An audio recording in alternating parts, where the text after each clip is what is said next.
Hi friends, ಇವಾಗ ಬೆಳಗ್ಗೆ ಒಂದು ಕಾಲ್ ಬಂತು. ನೆನ್ನೆ ಫೇಸ್ಬುಕ್ಕಲ್ಲಿ ಬಂದಿದ್ದು. ಏನು ಅಂದರೆ, ನಿಮ್ಗೇನಾದರೂ ಕಷ್ಟ ಇದ್ದರೆ ಒಂದು ಸುಮಾರು ಯಾರೋ ಮಲ್ಮೂತ್ರನೋ ತುಂಬ ಇದೆಲ್ಲ ಹಾಕ್ಕೊಂಡಿದ್ರು. ಹೆಲ್ಪ್ ಮಾಡ್ತೀವಿ, ಯಾರು ಸೆಂಡ್ ಮಾಡಿ ಆ ಥರ ಹೇಳಿದ್ರು. ಅದಕ್ಕೆ ನಾನು ಸೆಂಡ್ ಮಾಡಿದ್ದೆ. ಬೆಳಗ್ಗೆ ವಾಟ್ಸಪ್ ಕಾಲ್ ಬಂದಿದ ತಕ್ಷಣ ಅವರು ಉರ್ದುನಲ್ಲೋ ಹಿಂದಿನಲ್ಲೋ ಮಾತಾಡಿದ್ರು. ತುಮಕು ಕೇತ್ನಾ ಚಾಹಿಯೇ ಅಂತ. ನಾನು ಇದ್ಕೊಂಡು ಅಂದೆ, ಒಂದು 50,000 ಅಂತ ಹೇಳಿದೆ. 50,000 ಲೇಕು ಕ್ಯಾ ಕರ್ತಿ 1,00,000 ದೇತಿ ಅಂತೇಳಿದ್ರು.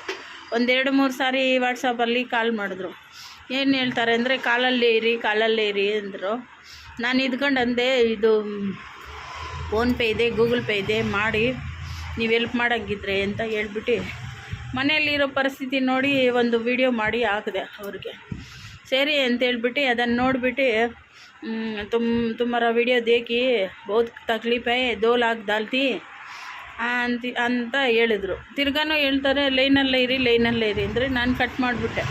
ಕಟ್ ಮಾಡಿದ್ಮೇಲೆ ಇನ್ನೊಂದು ನಂಬರಿಂದ ಫೋನ್ ಬಂತು. ಏನಂತ ಬಂತು ಅಂದರೆ, ರಿಸರ್ವ್ ಬ್ಯಾಂಕಿಂದ ಬರ್ತೈತೆ, ನಿಮಗೆ ಮಲ್ಮೂತ್ರ ಅವರು ಈ ಥರ ದುಡ್ಡು ಹಾಕಿದ್ದಾರೆ, ನೀವು 4,000 ಟ್ಯಾಕ್ಸ್ ಕಟ್ಟಿದ್ರೇ ಅದು ತಗೊಳಕ್ಕಾಗುತ್ತೆ ಅಂತ ಹೇಳಿದ್ರು. ಅವರ ಐಡಿ ಮೆನ್ಷನ್ ಮಾಡ್ತೀನಿ ನೋಡಿ. ದಯವಿಟ್ಟು ಈ ಥರ ಫೇಸ್ಬುಕ್ಕಲ್ಲಾಗಲಿ ಯೂಟ್ಯೂಬಲ್ಲಾಗಲಿ, ಅಥವಾ ಯೂಟ್ಯೂಬಲ್ಲಿ ಅಷ್ಟು ಬರೋಲ್ಲ, ಫೇಸ್ಬುಕ್ಕಲ್ಲಿ ಇನ್ಸ್ಟಾಗ್ರಾಮಲ್ಲೇ ಜಾಸ್ತಿ ಬರ್ತದೆ. ಈ ಥರದವ್ರನ್ನ ಯಾರು ನಂಬೇಡಿ. ದಯವಿಟ್ಟು ನಮ್ಮ ಕಷ್ಟದಲ್ಲಿ ನಾವು ದುಡ್ದು ನಾವು ಮುಂದಕ್ಕೆ ಬರಬೇಕು ಹೊತ್ತು ಯಾರೋ ಹೆಲ್ಪ್ ಮಾಡ್ತಾರೆ ಅಂತ ದಯವಿಟ್ಟು ಯಾರೋ ಏನು ಫಾಲೋ ಮಾಡೋಕ್ಕಾದ್ರಿ, ಸೆಂಡ್ ಮಾಡೋಕ್ಕಾಗಲಿ, ಇಲ್ಲ ಅವರು ಫೋನ್ ಮಾಡಿದಾಗೆಲ್ಲ ಇಲ್ಲೇ ಇರಬೇಡಿ, ಹ್ಯಾಕ್ ಮಾಡ್ತಾರೆ. ನಿಮ್ಮ ಅಕೌಂಟೆಲ್ಲ ಹ್ಯಾಕ್ ಮಾಡಿಬಿಟ್ಟು ಏನು ಬೇಕೋ ಮಾಡ್ತಾರೆ. ಅದಕ್ಕೆ ಹುಷಾರಾಗಿರಿ ಫ್ರೆಂಡ್ಸು. ಯಾರನ್ನೂ ನಂಬಕ್ಕೆ ಹೋಗಬೇಡಿ ದಯವಿಟ್ಟು. ನಾವು ಕಷ್ಟಪಟ್ರೇ ಮುಂದಕ್ಕೆ ಬರ್ತೀವಿ. ಒಬ್ಬರು ಕೊಡೋರು ಯಾರು ಇಷ್ಟೆಲ್ಲ ಎನ್ಕ್ವೈರಿ ಮಾಡೋದಿಲ್ಲ. ಅವ್ರಿಗೇನಕ್ಕೆ ಎನ್ಕ್ವೈರಿ ಎಲ್ಲ ಹೇಳಿ ಕೊಡೋರು ಯಾರಾದರೂ ಮಾಡ್ತಾರಾ? ಯಾರೂ ಮಾಡೋದಿಲ್ಲ. ತುಂಬ ಫೇಕು ಇದು. ಇನ್ನು ಕೆಲವ್ರು ಇದ್ದಾರೆ ಫಾಲೋವ್ರಿಗೋಸ್ಕರ ಈ ಥರ ಎಲ್ಲ ಸುಳ್ಳು ಪಳ್ಳು ಹೇಳ್ತಾರೆ. ಅದಕ್ಕೆ ಯಾರು ಫಾಲೋ ಮಾಡಬೇಡಿ ಅಂತ ಅವ್ರನ್ನೆಲ್ಲ, ಫೇಕ್ ಅಕೌಂಟ್ಗಳನ್ನೆಲ್ಲ ಫಾಲೋ ಮಾಡೋಕ್ಕೆ ಹೋಗ್ಬೇಡಿ.